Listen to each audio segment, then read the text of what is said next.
Welcome to the Breakdown with INFB. I'm your host, Heidi Gant.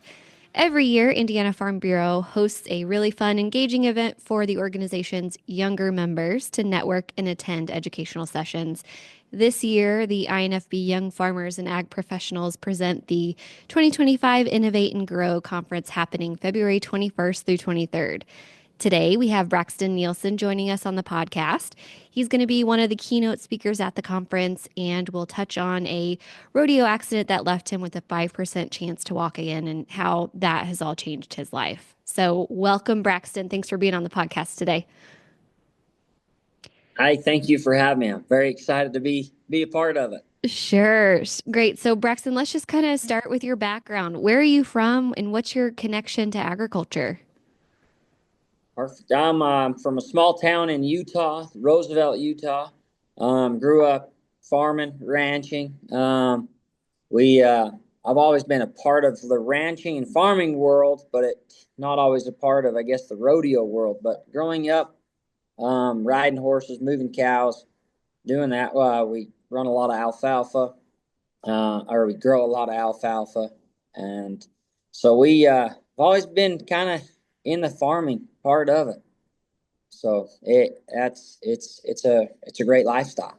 Yeah. And then you got into rodeo, like you mentioned. Can you talk about that experience getting into rodeo and then kind of talk about how that experience changed your life and what all happened there? Okay. I was 22 years old when I got into rodeo, so it took me a little longer. I didn't high school rodeo. I played sports in high school, football, basketball, baseball in high school, and then I had a really good friend, Joe Frost, which the Frost family, they're very well known in the rodeo world, but he kind of got me introduced to rodeo. 22 years old, decided I'd try bareback riding. So I was able to rub shoulders with one of the best bareback riders there is, Casey Field. I learned a lot of amazing lessons from Casey, being able to rub shoulders with him. He's a six-time world champion cowboy, bareback rider. I mean, phenomenal person. And that's I kind of at 22 years old with that experience of getting on my first bareback horse, and I'll get to kind of talk about that more in depth too out there at the conference. But it changed my life as far as my goals and ambitions. I wanted to become a world champion bareback rider. And that was set about 2015 is when I really took off on that journey of rodeo. Um, Pro rodeo in 2015, 14 kind of hit the amateur side. 15, I started pro rodeoing, and then in 2017, I had my dreams taken from me in a sense, with life happening in a blink of an eye. Uh, my dream was to just be able to walk again. I had a horse flip over in a chute, paralyzed me from the waist down, and like you said at the first, it totally destroyed the L1 vertebrae, T12, and it left me with some obstacles and challenges that I still have to deal with today, but I've been able to overcome a lot of the odds from that day in August 31st of 2017. So, what's happened since, Braxten? Like what's been what's your recovery been like? What have you learned? What's happened since then? Yeah. No, I had a lot, to be honest. A lot of being humbled probably is the biggest thing, and being able to really uh, know who I am as an individual. There was a lot of growth and a lot of time in that hospital. I spent 2.5 months in the hospital where I had learned how to just use different body parts and different ways and getting outside my comfort zone. So, and I'll go into it more depth there at the conference. Don't want to give away all the nuggets quite yet, but the things that I have learned is how important it is to surround yourself with greatness. Like surround yourself, when I say greatness, surround yourself with people that believe in you. When you don't believe in yourself, you have those people to rely on and be there. Also, how important hard work is, which anybody, I feel we kind of come from the same cloth when we're farmers and ranchers. Yeah, we know how hard work means and it takes, and you get the job done. And that's one thing, whether it's trying to learn how to walk again, or whether it's providing for your family, whatever it is, I've learned that hard work will never cheat you, and you can't cheat hard work. So that's a big life lesson that I still live by, and I hope that I can pass on to my family and my kids, and also creating a positive mindset, being able to control things, or being able to focus on the things you can control. There's a lot of things we can't control in life. I mean, weather, the storms, there's a lot of things you can't control. But as you're going through them storms as challenges, being able to focus on the positive things that you are in control of is what I've learned from, these past 7 years it's been since my accident. Yeah, it's funny you say that. I was literally just getting ready to say, I feel like weather is one of the biggest things that farmers have to deal with. And the uncertainty can literally make you go crazy because that determines a lot of people's livelihoods. And I think really affects mental health. And I think that's maybe one thing that you kind of talk about too is getting through those things. Your mental health is so important in this industry. And I'm sure you've learned a lot about kind of dealing with that and helping kind of talk yourself through that, right? Oh yeah, absolutely. Well, I mean, mental health is big, and especially in that industry, in farming, ranching, and it's I've been raised probably a lot how a lot of us have been raised. But my dad is, you be tough, you don't show weakness, you don't cry, um you don't show that weakness. I mean, and I've learned it's okay not to be okay. Um, and how important it really is to reach out and ask for help. I think a lot of us try to do things, we just, I don't know, I don't want to say pride, but it's just the get it done mentality. And I don't have help, or I don't want to ask for help to do it. And that's hard on our mental health, where we need to be able to ask for help, be able to reach out. And that's why I think it's so important to start surrounding yourself with, with people that believe in you, people that support you. I mean, we all probably come from great communities, whether it's small communities, big communities. We do have people around us, and being able to, when we're struggling, to reach out and ask for that help is very important. Yeah. So, in we're talking about the Young Farmer and Ag Professional Conference, which is a place that a lot of young people can come together who are a part of similar communities. So, thinking about that younger generation, what do you wish you could have told yourself 10 years ago in kind of preparation for all the life that you were going to have to live? No, that's a good question. If I could go back, I would actually tell myself to work a little harder. Even, I know it may sound crazy, I wouldn't have changed. I know it sounds weird. And I guess I've been asked this question, like, hey, if you could go back and ride and change getting on that horse that day, would you? And Um, I know we can't go in the past, and so I guess I never focus on that question in a sense. But I would tell my younger self to work harder, at chasing your dreams, dream bigger. Because I think when you're dreaming big, it creates this fire inside you.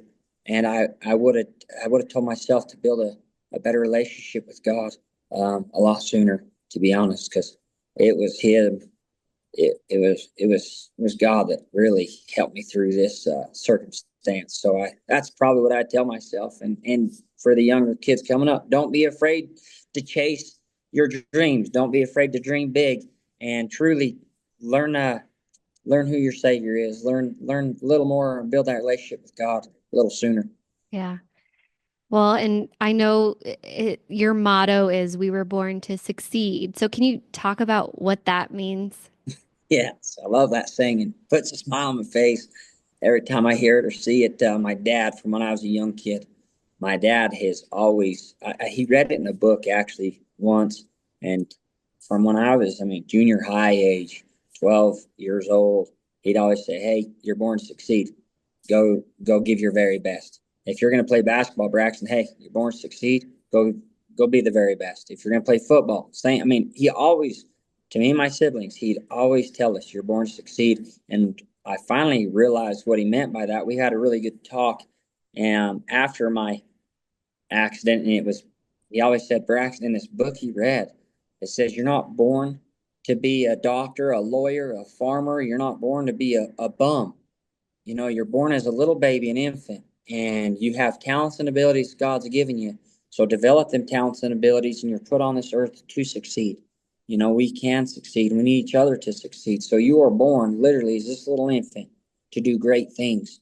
One thing that I changed my platform just a little bit is walking with purpose. That's what I hope to inspire when I come and be able to be a part of this amazing group and this amazing event is not necessarily motivate. I believe that farmers and ranchers, they're motivated. They're motivated people. That's a career that you have to be motivated to be in. But I hope to inspire people to walk with purpose. Love that. Well, and sometimes I think it's a struggle for farm bureaus to get younger people involved in some of our advocacy and movements. Some, younger people, it just takes them a little bit longer, I think, to be a part of something like this. The average age of a farmer in the U.S. is 58 years old. So less than 10% of producers are under the age of 35. So it's a hard but meaningful profession, I think. So how do you think we can motivate more of the younger generation to get involved? I think actions speak louder than words. Being able to bring him with you. So I have my little boy. He's only 9 months old, but I think I'd like to raise him and help him to build that the same way that my dad with me is taking him with you. I know it takes probably a little longer to get chores done. It takes a little longer to do things, but it's getting them out there and having those experiences. I feel like that's a big thing in life, and is taking the time to build experiences and teach. You're going to mess up, especially. I mean, I don't know how many butt kickings I got from my dad at a young age, and I'm not saying it helped build a certain character. It helped build a certain lifestyle that now I carry with me. And sometimes I feel like we're losing that in some aspect. We're so busy trying to the fastest way to get things done. We sometimes take shortcuts nowadays, it seems like, and I guess to inspire that younger generation is taking time to build that relationship with them and show them the way to do it. Yeah, I love that. I think at a lot of our state events and state conferences we just had one in December.